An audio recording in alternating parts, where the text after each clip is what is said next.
വാപ്പയുണ്ടാക്കുന്ന നല്ല ഒന്നാം തരം കല്യാണ ബിരിയാണി റോഡരികിൽ വിറ്റു തീർക്കുന്നത് മകനും. വണ്ടിയുടെ പുറകെ ഇരിക്കുന്ന ചെമ്പിനകത്ത് മൊത്തം ബിരിയാണിയാണോ? അതെ അതെ. വണ്ടി വന്നാൽ ചെമ്പ് കാലിയാകാൻ മണിക്കൂറുകൾ മതി. ഹായ്, നമസ്കാരം. ഞാനിപ്പോൾ ഉള്ളത് ആലപ്പുഴ ജില്ലയിൽ തട്ടാരമ്പലം എന്ന് പറഞ്ഞിട്ടുള്ള സ്ഥലത്താണ് കേട്ടോ. ഈ രുചിയോട് തോന്നും തീരാത്ത മുഹബത്ത്. ഒരു ഒമിനിക്കകത്ത് ബിരിയാണി വിൽക്കുന്ന ഒരു യുവാവുണ്ട്. അപ്പോൾ അദ്ദേഹത്തെ ഒന്ന് പരിചയപ്പെടാം. ഈ ഒരു ലൊക്കാലിറ്റിയിൽ അത്യാവശ്യം നല്ല രീതിയിൽ തന്നെ മുന്നോട്ട് പോകുന്ന, ഞാനിവിടെ വന്നതിന് ശേഷം നല്ല തിരക്കായിരുന്നു. ആൾക്കാരൊക്കെ വന്നിട്ട് ബിരിയാണി ചെമ്പ് അങ്ങോട്ട് കൊണ്ടുവന്ന് വെച്ചപ്പോൾ തന്നെ സാധനം വാങ്ങിച്ചുകൊണ്ട് പോകുന്നതുകൊണ്ട്. വണ്ടിയുടെ പുറകെ ഇരിക്കുന്ന ചെമ്പിനകത്ത് മൊത്തം ബിരിയാണിയാണോ? അതെ അതെ. ഇത് ശരിക്കും തുടങ്ങിയിട്ട് എത്ര നാളായി? ഞാനിപ്പോ 1.5 വർഷമായി. 1.5 വർഷമായി. 1.5 വർഷമായിട്ട് ഇവിടെ ബിരിയാണി എടുക്കുന്ന ആളാണ്. ഓക്കെ. അപ്പോഴേ ഇത് ചെയ്ത് കൊണ്ടുവരുന്ന എവിടുന്നാ? ഞാൻ കായംകുളം. കായംകുളം. വീട് എവിടാ? അപ്പം ചേരാവള്ളി. കായംകുളത്ത് ചേരാവള്ളി. നമ്മുടെ കാറ്ററിംഗിന്റെ പേരെന്താണ്? Asim catering service. Asim catering service. ഇങ്ങനെ ഒരു സംരംഭത്തിലേക്ക് നമ്മൾ എത്തുന്നത് എങ്ങനെയാണ്? പാപ്പാക്ക് കാറ്ററിംഗിന്റെ വർക്കായിരുന്നു. പാപ്പ നേരെ ഫുഡ്, കല്യാണ വർക്ക് ഉള്ള കാര്യങ്ങളൊക്കെ ചെയ്യാൻ പോകും.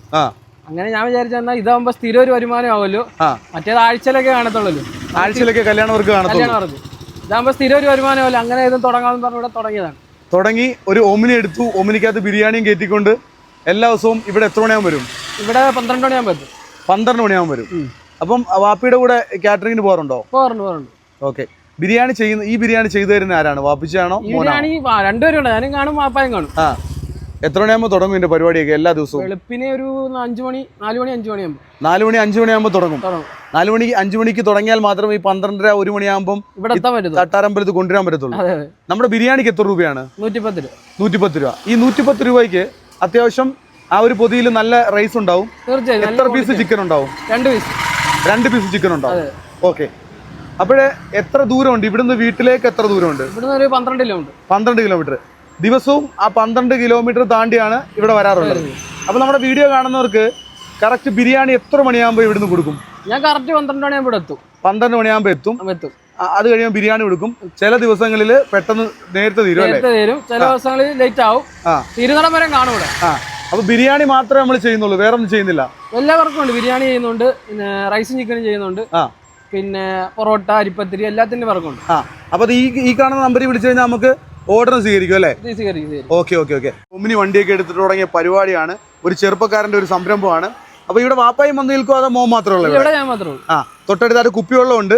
അപ്പൊ അങ്ങനെയുള്ള പരിപാടിയാണ്. അപ്പോൾ ഈ സ്ഥലം എന്ന് പറയുന്നത്, ഇത് തട്ടാരമ്പലത്തിൽ നിന്ന് നമ്മൾ നങ്ങിയാർകുളങ്ങര ഭാഗത്തേക്ക് പോകുമ്പോൾ, തട്ടാരമ്പലം കഴിഞ്ഞ് ജംഗ്ഷൻ കഴിഞ്ഞ് കുറച്ച് ഫ്രണ്ടിലേക്ക് വരുമ്പം ഇടത്ത് സൈഡിലായിട്ട് ഒമിനിക്കകത്തുള്ള കച്ചവടമാണ്. നിങ്ങൾക്ക് ഇവിടെ കാണാം ബിരിയാണിക്ക് 110 രൂപ. ഏതൊക്കെ ബിരിയാണി ചെയ്യുന്നുണ്ട് നമ്മളിവിടെ? ചിക്കനും ഉണ്ട്, ബീഫും ഉണ്ട്. ചിക്കനും ഉണ്ട്, ബീഫും ഉണ്ട്. ഇന്ന് ഏതൊക്കെ ബിരിയാണി ഉണ്ട്? രണ്ടും ഉണ്ടോ? ഇല്ല, ഇന്ന് ബീഫ് കഴിഞ്ഞു. ബീഫ് നേരത്തെ കഴിഞ്ഞു. ഇനി ചിക്കനേ ഉള്ളൂ. അപ്പൊ ചിക്കൻ ബിരിയാണിയും ബീഫ് ബിരിയാണിയാണ് കൊടുക്കുന്നത്. അതെ. ബീഫ് എപ്പോഴും കാണത്തില്ല, കുറെ നാളില്ലായിരുന്നു, പിന്നെ ഇപ്പൊ തുടങ്ങിയതുള്ളൂ. ഞാൻ തുടങ്ങിയുള്ളൂ. ബീഫ് എപ്പോഴും കാണത്തില്ല. പക്ഷേ നിങ്ങൾ ബീഫ് വേണമെങ്കിൽ, കൂടുതലായിട്ട് വേണമെങ്കിൽ പറഞ്ഞു കഴിഞ്ഞു കഴിഞ്ഞാൽ അത് ഓർഡർ അനുസരിച്ച് കൊടുക്കുകയും ചെയ്യും. ഞാനിവിടെ വന്ന് വീഡിയോ ചെയ്യുന്ന സമയത്ത് അത്യാവശ്യം ബിരിയാണി എല്ലാം തീർന്നിട്ടുമുണ്ട്. അപ്പോൾ എന്താണെങ്കിലും നമുക്ക് ബിരിയാണി ഒന്ന് കാണാം. ഇതാണ് ഈ ചെമ്പിനകത്തുള്ളതാണ് ബിരിയാണി കേട്ടോ. അപ്പൊ എടുക്കുന്നതാണോ ഒരു ബിരിയാണി? അതെ. അതിനകത്ത് എത്ര പീസ് ചിക്കൻ ഉണ്ടാവും? 2 പീസ് ചിക്കൻ ഉണ്ടാവും. എല്ലാ കാര്യങ്ങളും ചേർത്തിട്ടുള്ള ബിരിയാണിയാണ് ഇവിടുന്ന് കൊടുക്കുന്നത്. ചെറുപ്പക്കാരൻ്റെ സംരംഭമാണ് കേട്ടോ. അപ്പോൾ ഈ സംരംഭത്തേക്കാണ് മാക്സിമം നമ്മൾ സപ്പോർട്ട് ചെയ്ത് കൊടുക്കേണ്ടത്. നമ്മുടെ നാട്ടിൽ എല്ലാവരും പ്രോത്സാഹനം കൊടുത്തു കഴിഞ്ഞാൽ ഈ സംരംഭമൊക്കെ ഇനി ഭാവിയിൽ വലിയ സംരംഭമൊക്കെ ആയിട്ട് മാറും. നമ്മൾ പോയിടത്തൊന്നും അങ്ങനെ കച്ചവടം മോശമായിട്ട് ഇരുന്നിട്ടില്ല. അത്യാവശ്യം നല്ല ബിരിയാണിയാണ്. നല്ല ബിരിയാണിയുടെ സ്മെല്ലിങ്ങനെ, അടിപൊളി സ്മെല്ലിങ്ങനെ കറങ്ങി അടിച്ചുകൊണ്ടിരിക്കുകയാണ് കേട്ടോ. അപ്പം ഇതാണ് പൊതി. അത്യാവശ്യം വലിയ പൊതിയാണ്. ഈ പൊതിക്കാണ് 110 രൂപ. അപ്പോൾ ഇത് പാക്ക് ചെയ്യാം നമുക്ക്. ഓക്കെ, പാക്ക് ചെയ്യാം. അപ്പോൾ സ്ഥലം നിങ്ങൾ പറഞ്ഞുകൊണ്ടാ തട്ടാരമ്പലം ക്ഷേത്രം കഴിഞ്ഞ് കുറച്ച് ഫ്രണ്ടിലേക്ക് വരുമ്പോഴാണ് ഹീറോയുടെ ഷോറൂമിൻ്റെ തൊട്ടടുത്തായിട്ട് തന്നെ ഒമിനിക്കകത്തുള്ള പരിപാടിയാണ് കേട്ടോ. അപ്പം മറ്റൊരു കാഴ്ചയായിട്ട് അടുത്ത അധ്യായത്തിൽ വീണ്ടും കാണാം.